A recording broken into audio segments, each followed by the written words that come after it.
Hai, ketemu lagi dengan saya Dwi Pramedan di channel seputar ikan koi. Di kesempatan kali ini saya akan memberikan tips tentang tanaman air yang bermanfaat bagi kolam koi, yaitu fungsi tanaman air bagi kolam koi. Itu video saya kali ini, teman-teman. Nah, video saya kali ini terinspirasi dari natural pond yang pernah saya liput, yang dimana natural pond tersebut airnya sangat jernih, kolamnya matur, kotoran pun nggak ada, ikan sehat dan lain sebagainya. Bisa terinspirasi ya. Nah, sebelum menyaksikan videonya, jangan lupa like, comment, share, and subscribe. Dukung terus saya menuju 20.000 subscriber agar saya semakin semangat lagi ke depannya untuk membuatkan kalian video-video yang pastinya berhubungan dengan dunia koi. Bagi teman-teman yang baru mampir, di pojok kanan atas ada kumpulan video-video saya melakukan peliputan di seluruh Bali, meliput kolam koi, pedagang koi, dan lain sebagainya. Oke teman-teman, langsung kita ke videonya. John, tanaman air sebagai media filter kolam koi. Yang pertama nih poinnya, memelihara koi sejatinya adalah mempertahankan kualitas air kolam. Untuk mempertahankan kualitas air kolam agar tetap aman dan nyaman bagi koi, diperlukan sistem filtrasi yang baik dan benar. Begitu banyak metode dan teknik yang digunakan dalam upaya untuk menjaga mutu air kolam agar tetap stabil, dan salah satunya adalah dengan memanfaatkan media berupa tanaman air atau yang dikenal juga dengan vegetable filter. Oke. Mungkin ada yang bertanya, mengapa memilih menggunakan tanaman air sebagai media filter? Sebab selain tanaman air secara fisik dapat memberi kesan alami, kesan estetik, serta mempercantik pemandangan di sekitar kolam, namun yang lebih utama adalah manfaatnya sebagai filter untuk mempertahankan mutu air kolam koi Anda. Ini cara kerjanya. Saya lampirkan ya bagannya. Nah, pertama, pakan buatan atau pelet dimakan oleh koi. Koi mengeluarkan amonia NH3, proses oksidasi oleh bakteri Nitrosmonas, lalu menjadi nitrit dan nitrat. Ini di chamber biologi nih kawan-kawan. Oksidasi oleh bakteri Nitrobacter menjadi nitro NO3, lalu menjadi gas N2, dilepas kembali ke udara. Itu tanaman air ya fungsinya. Nah, bagannya bisa kalian lihat. Artikel yang saya baca ini adalah dari Gila Koi. Nah, serta beberapa riset yang saya lakukan lewat pengamatan ke penghobi yang memang menginstal tanaman air di kolam koinya.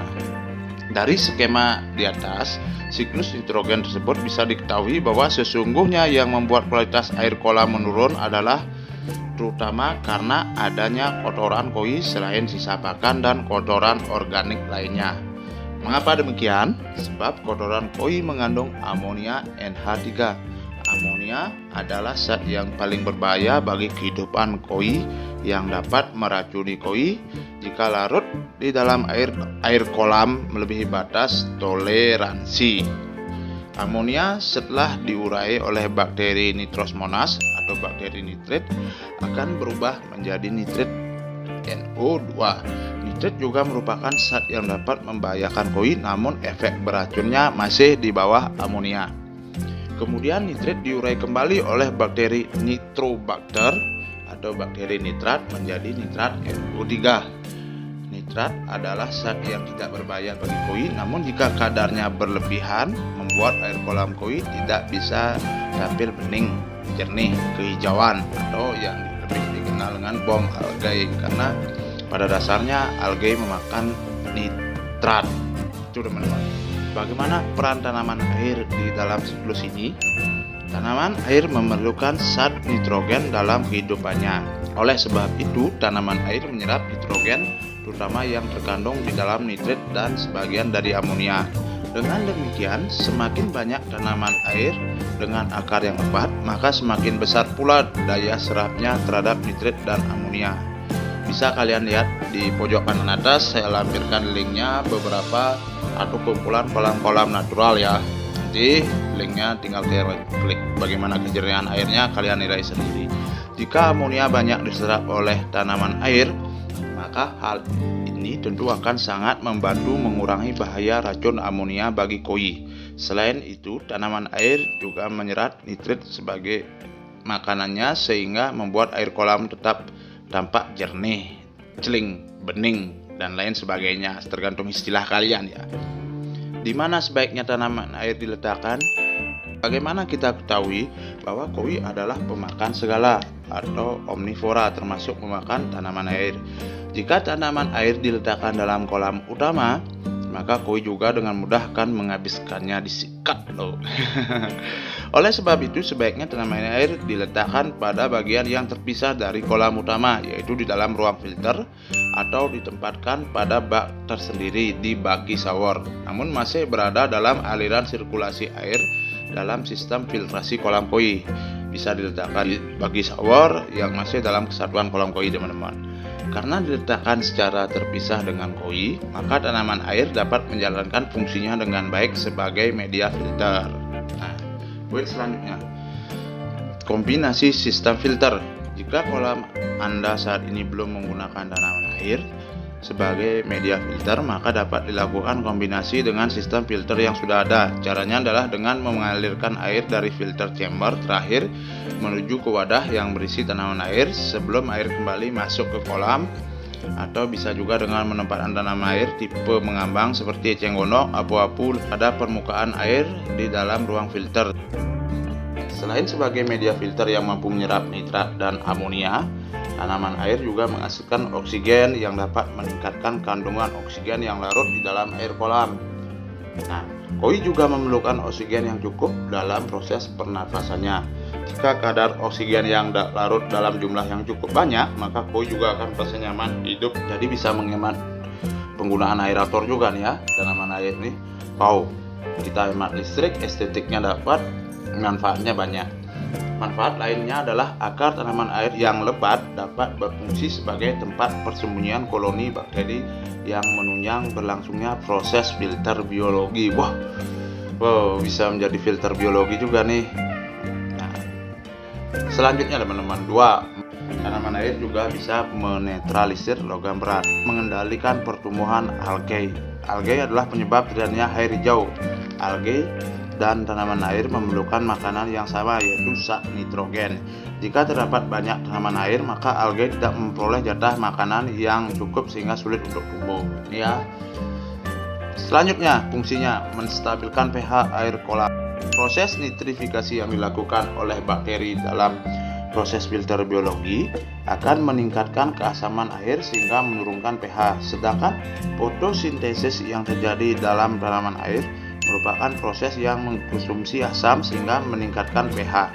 Dengan demikian, tanaman air membuat pH air menjadi stabil, yaitu pH baper juga ya ini ya. Fungsi selanjutnya, menyerap karbon monoksida atau CO. Karbon monoksida atau CO dapat mengganggu fungsi pernafasan koi, sedangkan dalam proses fotosintesis pada tanaman air mengkonsumsi CO. Dengan demikian, tanaman air sangat bermanfaat untuk mengurangi atau menyerap gas karbon monoksida. Nah, perawatan tanaman air nih.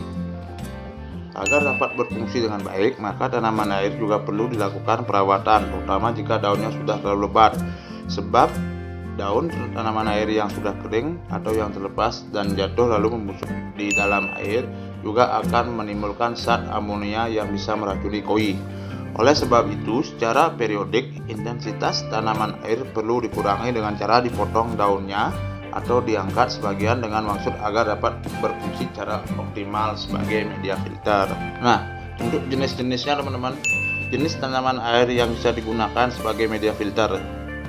1. Eceng gondok, 2. Selada air, 3. Lotus, Papyrus, 5. Severus, 6. Taipa, 7. Melati air atau Esnodorus palapelius, 8 Thalia geniculata, 9 Penthederia, 10 Sagittaria, 11 water puppy, terus 12 giant air, 13 ilalang air, 14 Equisetum himel.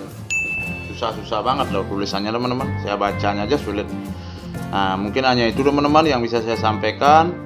Nanti bonus videonya saya akan lampirkan jenis-jenis tanaman air yang sekiranya bisa membantu kalian.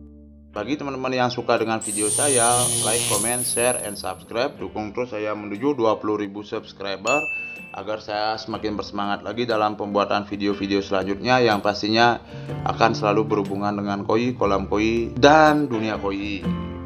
Bagi teman-teman yang baru mampir, di pojok kanan atas ada petualangan saya meliput kolam koi, tinggal kalian klik linknya ya.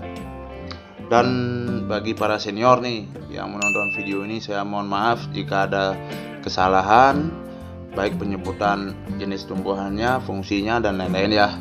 Akhir kata, salam koi untuk kebahagiaan, see you next video.